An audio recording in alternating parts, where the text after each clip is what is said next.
Thank you for listening to the Golden Hour Drip podcast with me, Logan Lee Miller. Enjoy the show.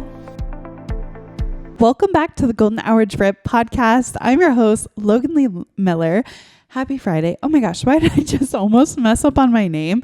It has been a week. I'm a little feeling like tongue-tied, if you will, but I should count my blessings, honestly. I saw a video. It was talking about Gypsy Rose Blanchard. Oh my gosh, this is what I'm saying. Like, it's been a crazy week. But they were saying about how she makes this sound with her mouth right before she speaks.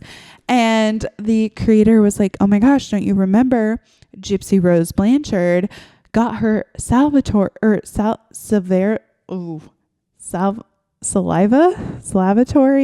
I don't know, got her saliva glands removed at a young age.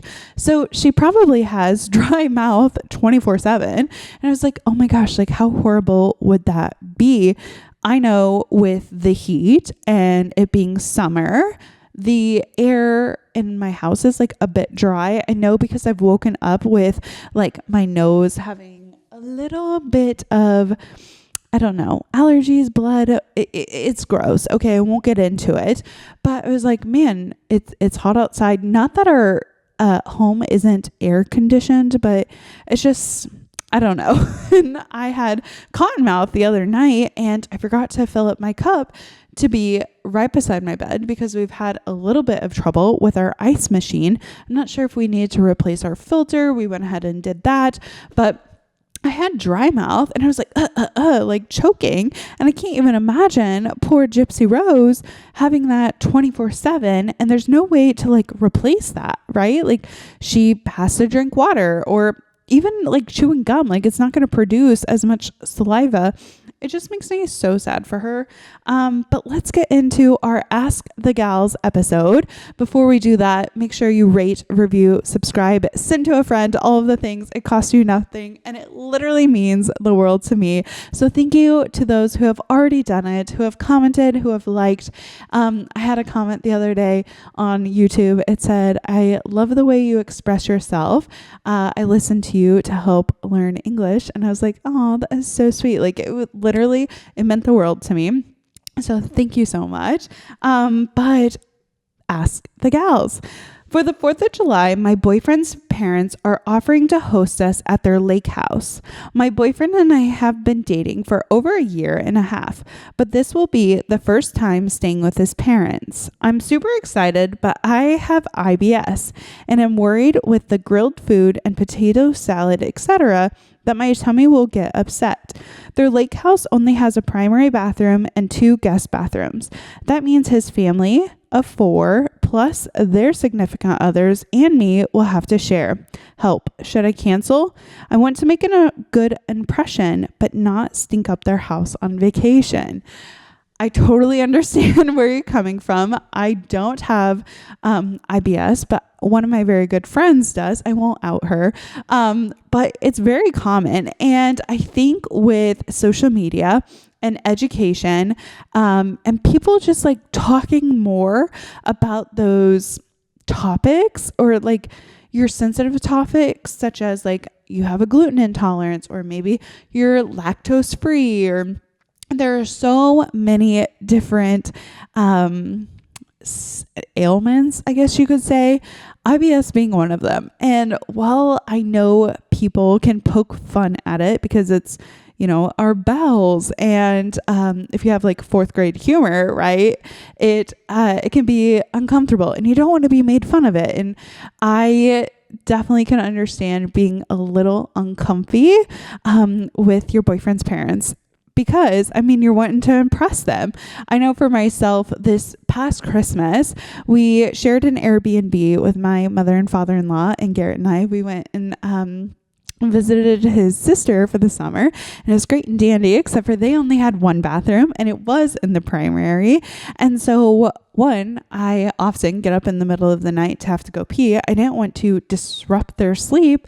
But also it's one shared bathroom. So anything that you do, and it's all bodily functions, right? Like you shouldn't be ashamed of any part of it because it's your body. You didn't choose to have this. I'm sure that if you had a choice, you would say, hey, like, let's get rid of the IBS. But it can be really, really nerve-wracking. And this was last year. So Garrett and I have been together multiple years and married for, I guess it was, what year is it? 2024. So last year we had been married for 3 years. And even then I felt a little uncomfortable about it. I think your preference on, a bathroom is perfectly normal. With 2 guest bathrooms, at least there's not just one guest bathroom. I know that it might be a little nerve-wracking, but you can prep yourself in one by bringing snacks that that your tummy loves in comparison to like eating the food that might not agree with you. I know the 4th of July is so nice. It's a cookout. Everyone's like running around, having a blast, doing all the things. But if you know ultimately that you're going to be uncomfortable or your stomach's not going to feel very good, I would bring definitely your own snacks. Another option, can you rent an Airbnb? Oh my gosh. Like I said, my mouth is not working today. Rent an Airbnb or a Verbo or something down the road, maybe. I don't know. No. It truly is not that big of a deal. I wouldn't cancel because the memories that you're going to make are definitely going to outweigh being nervous and having, the possibility that your stomach might get upset. And if this is like a long-term relationship, if you love your boyfriend and plan on getting married or even not married, even just being with this significant other for multiple years to come, there could be more family vacations. And you could also be upfront and be like, hey, I have IBS. I don't know if you do this, but like if you bring any of those like poopery or, Febreze or anything in the bathroom with you, you could definitely be upfront and be like, hey guys, like I am so sorry, but my tummy gets upset sometimes. I have my sprays, I have my concoctions, I brought my own candle, but just to let you know, you might want to use the other one, right? It's ultimately with what you're comfortable sharing. You don't have to do that. You can honestly hop in your vehicle when you're feeling a little, uncomfortable and find a public restroom. Maybe you're nervy about that. I know that like people don't like talking about going to the bathroom or having like any sort of potty talk, but it is ultimately like it's a part of life. Like everybody does it. And it's all on your comfortability. You can also blame it on your boyfriend. Be like, oh gosh, he stunk up the bathroom this morning, but really it was you. Hey, nobody's going to blame you on that. Good luck. Have all the fun. Don't even worry about it. I know that's stupid to say because you're going to worry about it anyways. But usually people take the initiative from others, right? So if you are feeling confident, or even if you're faking confidence, if you bring to the table that you're confident, most people are going to go with that and think, oh yeah, she's confident, she's comfortable with this. If you lead with a personality or a demeanor that's like not comfortable or squeamish or maybe even a little shy about it, people are going to take that direction from you. Or if you're embarrassed about it, they're going to be like, oh, haha, like we can make fun of her. It's embarrassing. In comparison, if you just lead with confidence, people are going to think that you're confident. You might not be feeling it, but that can be a good way to navigate a sticky situation and to get people off your back if you feel like they might judge you for it. Just be confident, be cool, and people will not see through the facade, and then you'll feel better. Or maybe you'll cry later tonight. That is up to you. I feel like my friends are better friends with each other and not me. How do I feel more included or strengthen my relationship with them? It's never fun when you're in like a trio or a group and your friends always seem to be making plans without you. And you're thinking, oh my gosh, like I would love to be included. Or maybe they don't even like talk about making the plans. Maybe it's like aftermath where they hang out separately and they're like, oh my gosh, like in conversation, I've had this before, where you're in a group setting. It's like the whole big group. And one of the girls like makes it very known that she hung out with one of the other girls separate from you. They might bring it up on, oh my gosh, like, wasn't it so fun last Tuesday when we got tacos? Like, and that seems kind of dumb, like to think people don't do that or make it so blatantly obvious, but some people literally do that, where they'll bring it up so many times. I don't know if it's to like make you jealous or to make you feel bad, or they might not even know it and just think that they want to share with the group. Okay, like it's uncomfortable. Like you can feel like you're left out, you can feel not welcomed, and those are all perfectly fine feelings.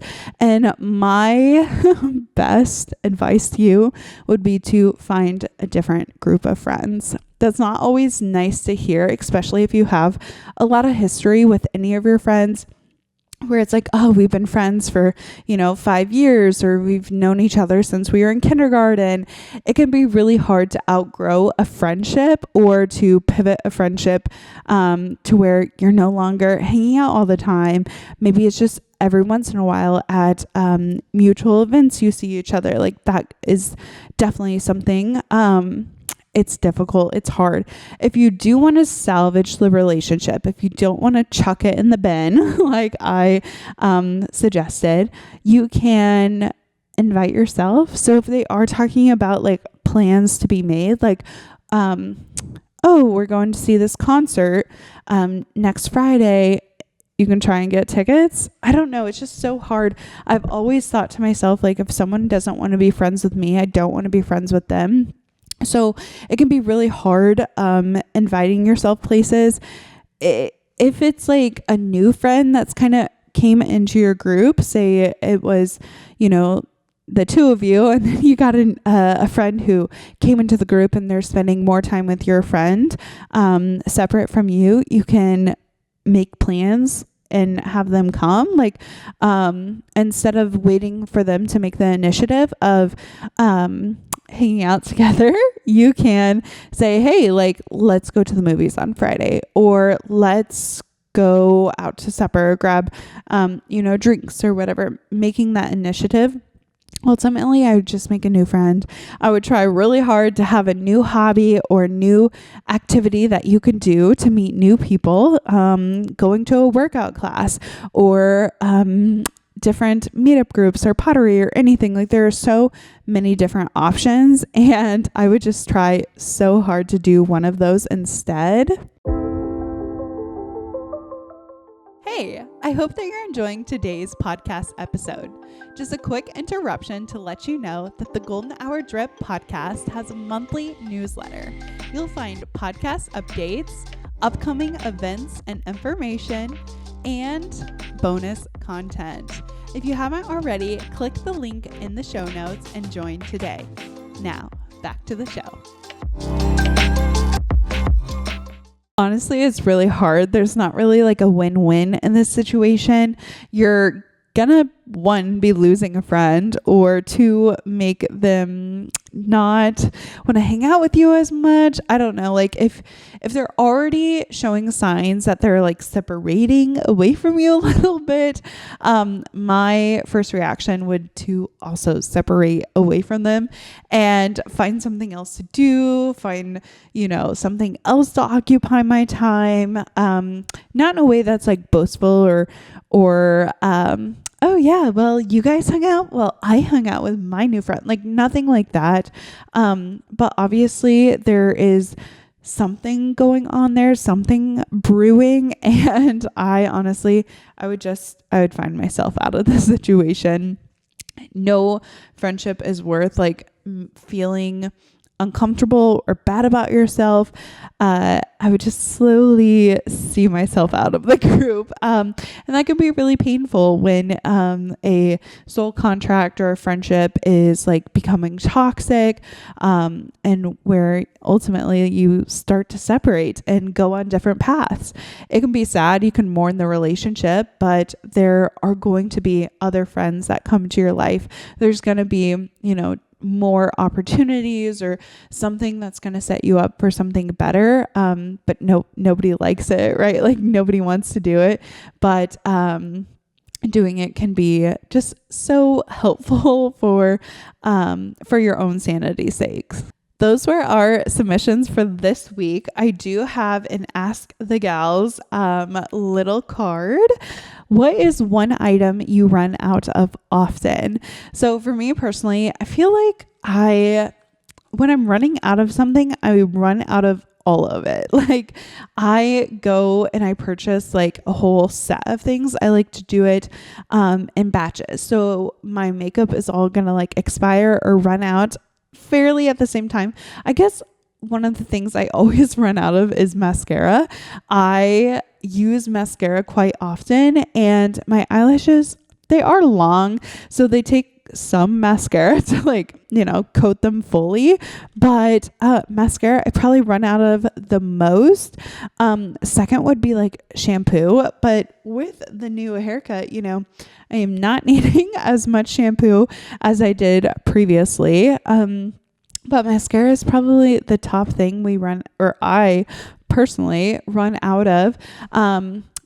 Shampoo, face wash. I feel like I use gobs of face wash.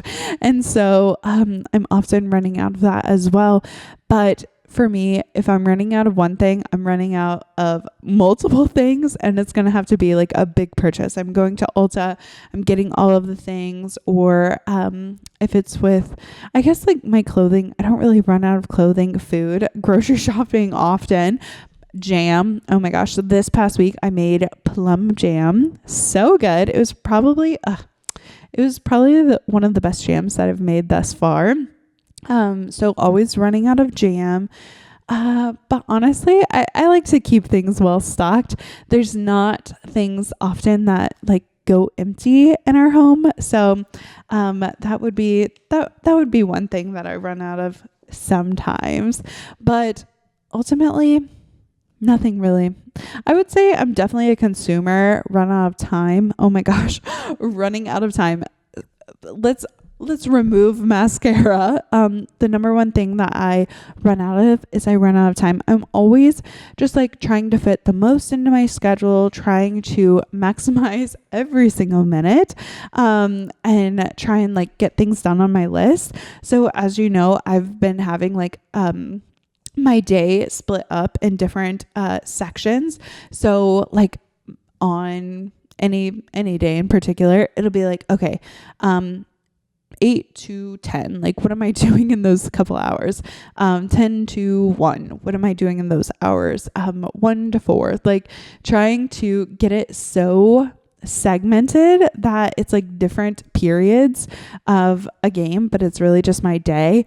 And I think that helps like keep me on track, because I run out of time often. I'm like, oh, what should I be doing here? How can I fill this time? And the other day I was working, like it was something that needed to be done. And as I was like typing, I was like, oh my gosh, like I have done this for an hour. I haven't got up to do anything else. And I had to remind myself, like, this was on my list. It needed to be done. And it was more important than the other things on my list. So I had to like take a little chill pill. And that was a little annoying, because I'm always like trying to get the most done, trying to fit it all in. And I don't know, like it does make me feel good when I feel so accomplished, but it also like makes me go crazy when I don't have time to think and just like have my mind run or be empty. That's why I like try and prioritize my mornings to be like completely calm, not running around, not doing anything. So I changed my mind. Instead of mascara, it would definitely be running out of time. So speaking of running out of time, we are just about out of time for this podcast episode. Thank you so much for listening. Make sure you rate, review, subscribe. If you're listening on one platform, it would mean the most to me if you go and visit the other platform. So we have it obviously like on the audio side, like Spotify, Apple Music, those things. But if you didn't know, we also have it on YouTube. So if you'd like me to look at you at the same time, follow us on YouTube. And yeah, that's it. Thank you so much for listening, and I will see you on the next one. Bye.